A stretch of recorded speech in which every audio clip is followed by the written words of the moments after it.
آپ نے کسی بادشاہ کے بارے میں ایسا سنا کہ جس کی عدالت میں صرف انسان ہی نہیں بلکہ دیو، پری اور خونخوار جنات بھی سر جھکائے کھڑے ہوتے تھے؟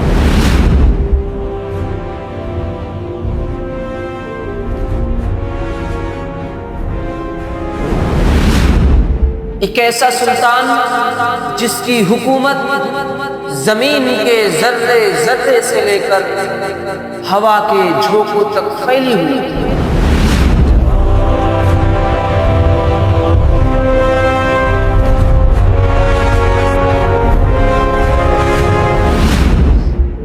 تاریخ کے سینے میں ایک ایسا نام دفن ہے جسے سن کر قدرت کے راز بھی خاموش ہو جاتے ہیں۔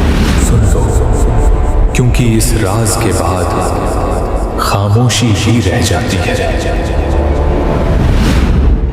یہ داستان ہے ایک ایسے نبی کی کہ جنہیں اللہ نے وہ مقام دیا کہ نہ ان سے پہلے کسی کو دیا، نہ ان کے بعد میں کسی کو دیا۔ یہ مقام صرف ایک نبی کو ملا۔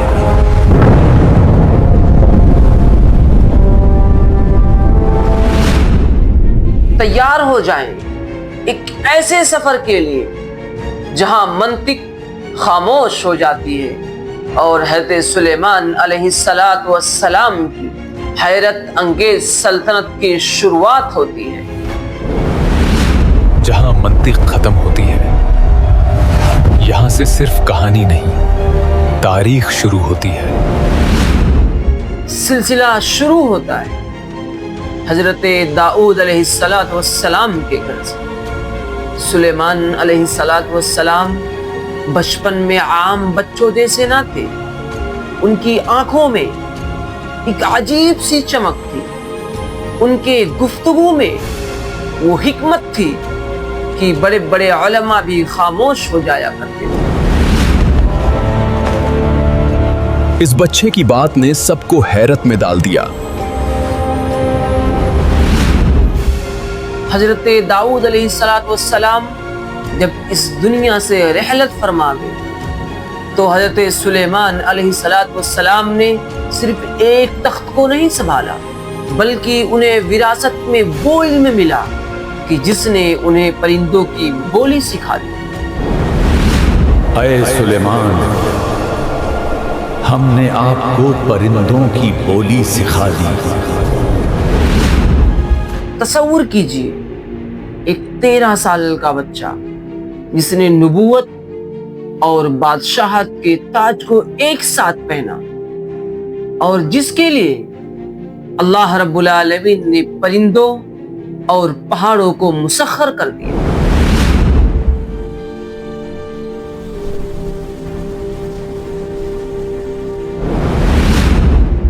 سلیمان علیہ السلام کے طاقت کا عالم کیا تھا؟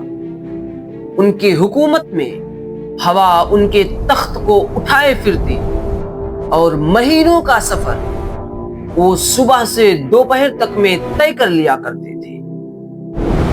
ہوا کو حکم تھا اور تخت سفر میں تھا۔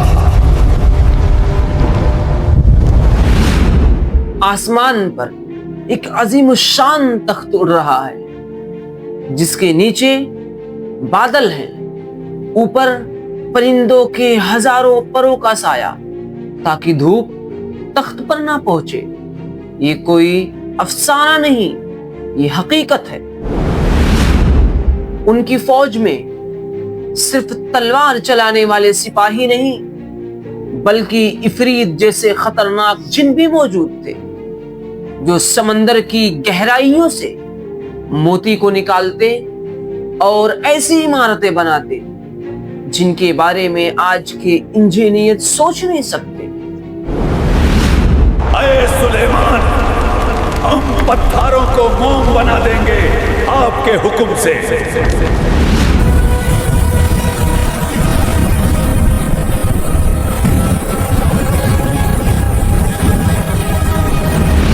لیکن اتنی طاقت کے باوجود حضرت سلیمان علیہ السلام کا دل اتنا نرم تھا کہ ایک بار حضرت سلیمان علیہ السلام ایک وادی سے گزر رہے.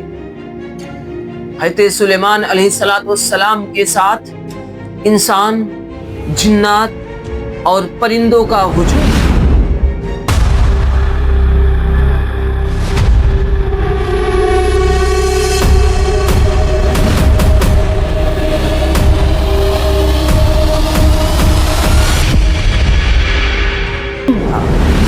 اچانک ایک چوٹی کی آواز گونجی، اے چوٹیوں اپنے بلوں میں گھس جاؤ، کہیں سلیمان کا لشکر تمہیں کچل نہ دے اور انہیں خبر تک نہ ہو.